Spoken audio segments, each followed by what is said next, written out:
જય માતાજી મિત્રો, આજના પ્રવચનમાં તમારા બધાનું હાર્દિક સ્વાગત છે। તો આજે તમે બધા અહીંયા આવી ગયા છો, મારા દરબારમાં આવી ગયા છો, તો એક લાઈક કરવાનું ભૂલતા નહીં, ચેનલને સબસ્ક્રાઈબ કરજો। નવા મિત્રો, કારણ કે ભક્તિ વેચવાથી વધે છે। ભક્તિ તમે જો સબસ્ક્રાઈબ કરશો બીજા ભક્ત જોડે પહોંચશે, વધારે વધુ આપણો વિડીયો પહોંચશે બધા જોડે અને માની ભક્તિ વધશે, માં બધાય પર રાજી થશે। જેટલા પણ લોકો જોવે છે માના આશીર્વાદ લઈ લેજો અને તમારું આજથી જે પણ તમે ભાઈ ખરાબ વિચારો છે, ગમે તે ટેન્શન છે, બધું જ મૂકીને આ વિડીયો પૂરો જોઈ લેજો। તમારા દુઃખ દર્દ બધા નીકળી જશે। કોઈ પણ મનમાં કોઈ પણ ટેન્શન હોય કાં તો ગમે એવું પ્રોબ્લેમ હોય માને જણાવી દેજો અને કોમેન્ટની અંદર જરૂરથી લખી દેજો, તમારું કામ જરૂરથી થઈ જશે। કારણ કે હું રવિવારે જેટલા પણ ભક્તો કોમેન્ટ કરશે એની હું મારા સામે પ્રાર્થના કરીશ અને બધાનું જેટલા પણ કોમેન્ટ કરેલી હશે બધાનું નામ લેવામાં આવશે મારી સામે। અને અત્યારે લગીના પરચા કેટલાય લોકોએ જોયા છે મારા, કે માએ કેટલાય લોકોના કામ કરી। તો આજના વિડીયોમાં બધા ભાવિ ભક્તિઓનું હાર્દિક સ્વાગત ફરી એકવાર કરું છું અને આજનો વિડીયો આપણે સ્ટાર્ટ કરીએ કે આજના પ્રવચનમાં હું શું કહેવાનો છું। આજના પ્રવચનમાં એવું છે કે જેટલા પણ પૃથ્વી પર જેટલા પણ આપણા ગુજરાતી લોકો કે જેટલું મારું ગુજરાતી સમજશે એ લોકોની વાત છે કે એમનું હું એટલું જ વસ્તુ કહેવા માગીશ કે ગમે તો ભટકાઈ ગયા હોય, ગમે એવું ટેન્શન આવી ગયું હોય, ગમે તે જગ્યાએ અટકી ગયા હોય, ગમે તેવું પેલું દુઃખ આવી ગયું હોય, શરીર કામ ના કરતું હોય, મારા દિલથી એકદમ સાચા દિલથી યાદ કરજો અને એકવાર કોમેન્ટ જરૂરથી કરજો, કહેજો કે સંજયસિંહ મારે આ પ્રોબ્લેમ છે। જરૂરથી માં આગળ હું પ્રાર્થના કરીશ, તમારી મનોકામના જરૂરથી પૂરી થશે। જેટલા પણ લોકો છે હું જાણું છું બધા જ પૂજા કરતા હશે, બધા જ અર્ચના કરતા હશે, બધા જ દીવો કરતા હશે, બધા જ મંદિરે જતા હશે, પણ મંદિરે તમે જાઓ છો હું જાણું છું બધા જતા જ હશે, પણ જે નહીં જતા એ તો વાત જ એમની તો વાત નહીં કરાય જેવી, પણ જે જાય છે જે મંદિરે તમે જતા હોય બરાબર, એટલે તમે જઈને શું માગો છો કોમેન્ટની અંદર એ જરૂરથી જણાવો। કારણ કે હું એટલા માટે કહું છું કે તમે કોઈ બી મંદિરે જાઓ તો આજ પછી જાઓ તો તમે કંઈ માગતા નહીં, કોઈ માતા જોડે જાઓ, ભગવાન શંકર ભગવાનને જાઓ, કોઈ બી વોટેવર કોઈ પણ દેવ જોડે 33 કરોડ દેવોમાંથી તમે કોઈ પણ દેવ જોડે જાઓ, તમારે કોઈ દેવ જોડે હવે હું કહું એટલું જ કરવાનું, કંઈ માગવાનું નથી। કારણ કે દેવને ભાઈ બધી જ ખબર હોય 33 કરોડ દેવ છે અને તમે જુઓ કોઈ પણ દેવ જોડે જાઓ દેવ એટલે ભગવાન સમાન કહેવાય, માતાજી ભગવાન, એટલે તમે એ અંતર્યામી છે એમને કશું આપણે કહેવાની જરૂર નથી ભાઈ, એ તો ખાલી ભાવના મૂક્યા છે।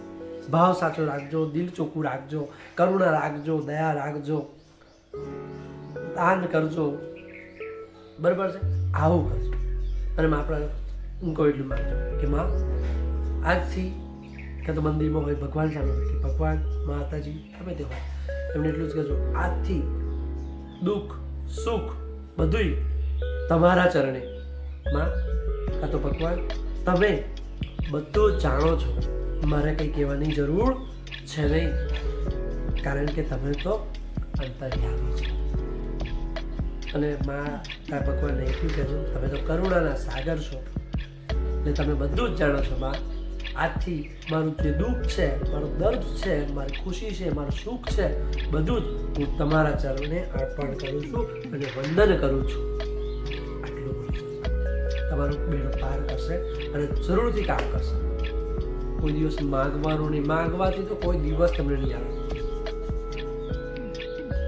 ચાલો રોજ માગ કરે માગવાનું પ્રાર્થના કરવાની છે કે હું સાચો છું, હું સાચો છું, હું દયાળુ છું, દયાળુ થવાનું છે। જેટલા લોકો આ વિડીયો જોતા હોય જો દાન ધર્મ ના કરતા હોય તો ચાલુ કરી દેજો, તો પૈસાવાળા હોય તો ભાઈ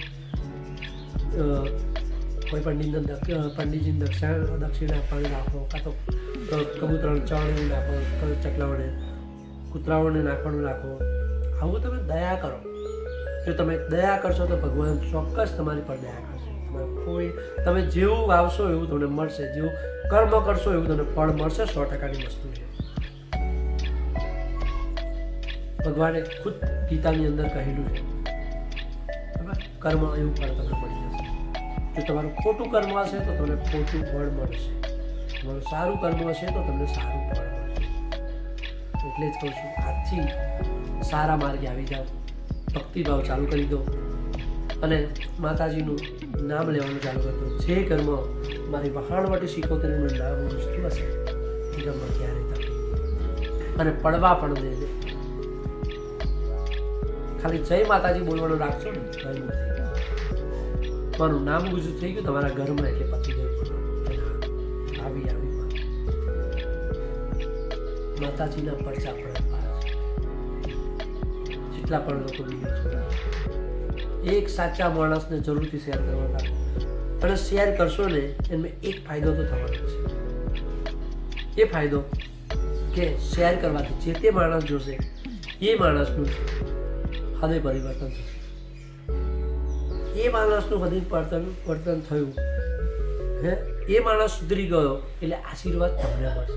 કારણ કે તમે વિડીયો શેર કરેલો કે તમારા લીધે માણસ સુધર્યો છે, મારા લીધે નહીં. હું તો ખાલી બોલીને ખસી જાઉં છું, પણ મારા શબ્દોથી જેટલા લોકો સુધરશે એ મને ખુશી થશે બસ. અને મારી માતાને આશીર્વાદ મળે. મારી માતા કહેશે કે ના, મારા ભક્તે, મારા દાસે, હું તો એક નાનકડો સિકોતેર માતાનો દાસ છું ભાઈ. હું નાનકડો સિકોતેર માતાનો દાસ છું, ભગત છું. હું કોઈ ભૂવો નથી, હું કોઈ વિધિ તંત્ર કરતો નથી, હું કશું જ કરતો નથી ભાઈ. અને કોઈ હું ભૂવામાં એટલું બધું માનતો નથી, પણ હું માતાજીમાં માનું છું, માતાજીને પર શ્રદ્ધા રાખું છું, માતાજી પર મને પૂરો વિશ્વાસ છે. તમને પણ વિશ્વાસ આજે હું બેહાડવા આવ્યો છું, તમને પણ આજે માતાજીની ભક્તિ શીખવાડવા આવ્યો છું. કારણ કે ભક્તિ લોકો ખાલી સ્વાર્થ માટે કરતા હોય છે. કેટલાય કે મને આટલું આપી દેજે, આટલું આપી દેજે, પણ ના, આપણે સ્વાર્થ માટે નથી કરવાની.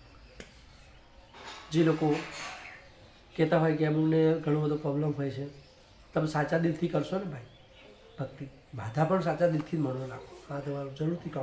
એવું નથી કે માત્ર તમે રાખો કે લો પછો ને કરી દે લાલચમાં, પણ એવું નથી. માં તો ખાલી ભાવ નહીં મૂકે, ખાલી એક અગરબત્તી મળી તો ભાવથી અગર પગે લાગવાનું મળે કે માં મારું કામ થશે એટલે તમારા મંદિર આવીને ખાલી પગે લાગી લઈશ, તમારું કામ થઈ જશે, 100% થઈ જશે.